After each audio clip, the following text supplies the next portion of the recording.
sleep position is really important for spinal alignment and lack of tension and good sleep. Dee's going to educate us on side sleeping and sleep posture. I want to talk to you about sleep posture in general. When I do massage on a lot of kiddos and I do the cupping, they're side lying, and this is the ideal way for kids to sleep anyway. And that is because, especially the younger they are, when they grow, we want to make sure that the spinal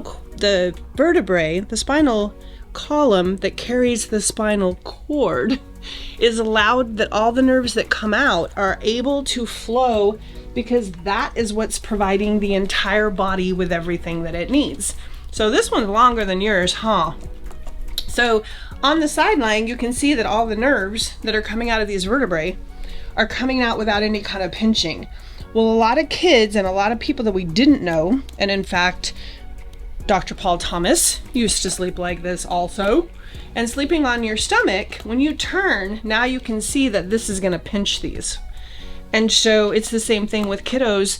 If the legs are not supported, if the upper arm is not supported, that spine is affected, the blood flow is affected, the growth can be affected. So that's something that I work with all my kiddos when I get kids with any kind of spinal issue.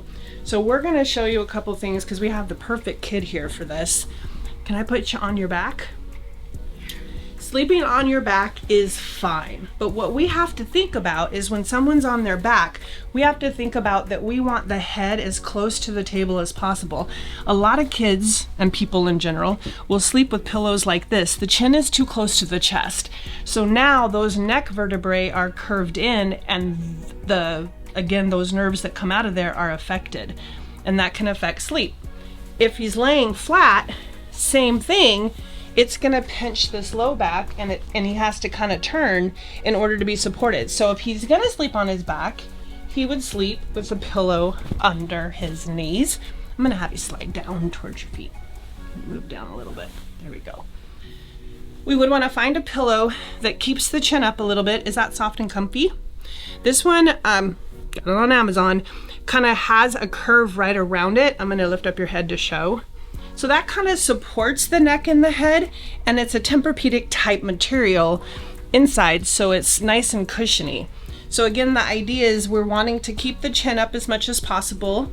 We want the back to be supported so the knees are up. I don't know about you, but I can't sleep on my back all night long. So side sleeping seems to be the way that most people will sleep and can still stay supported. But I'm going to show you the absolute wrong way to sleep. No. Want to lay on your stomach? Show them the absolute worst way to sleep. And this is why. You have to turn your head, right, to sleep. So show them if you lay your head flat, what happens. Yeah, now you can see the spine is completely curved here.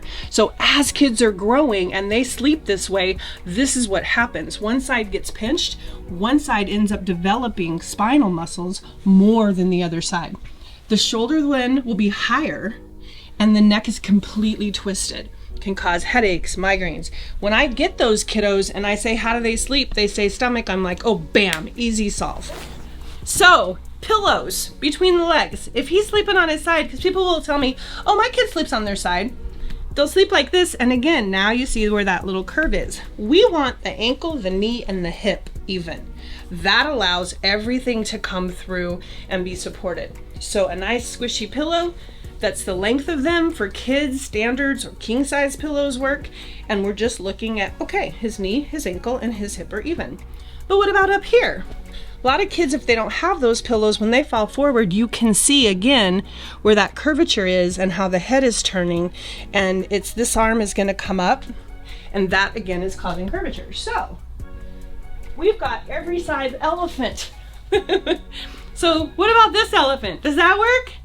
No, he's too big. How about this elephant? No, he's too little. How about this elephant?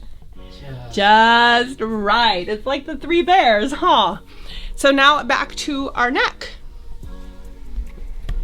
When you're looking right here and the head is here, we want the ear and the shoulder even on both sides. Right now, this side is being collapsed because it's too close. Again, a lot of times kids will, and even adults, will have our head tipped so that this ear is closer to this shoulder than the one that's underneath. So now we're looking at shoulder, elbow, and wrist is all even. So now his whole spine is nice and even. And we've talked about with this awesome kiddo, has D1, if we're keeping everything flowing and moving, I do believe that makes a difference in all ways. I'm gonna reinforce how important sleep posture is. Posture in general really matters, and especially for kiddos because they are constantly growing and developing. So whether you sleep on your side or on your back, by having proper support, that's gonna help. Getting your kids off their stomach as soon and quickly as you possibly can helps. So thank you for showing us how to sleep on our side.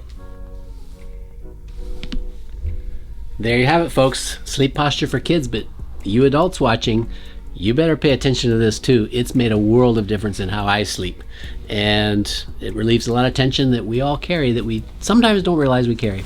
And you can go to YouTube, Whole Health Myotherapy, and see some of Dee Dee's videos where she gets into real fine details of pediatric bodywork and bodywork in general. Thanks for watching.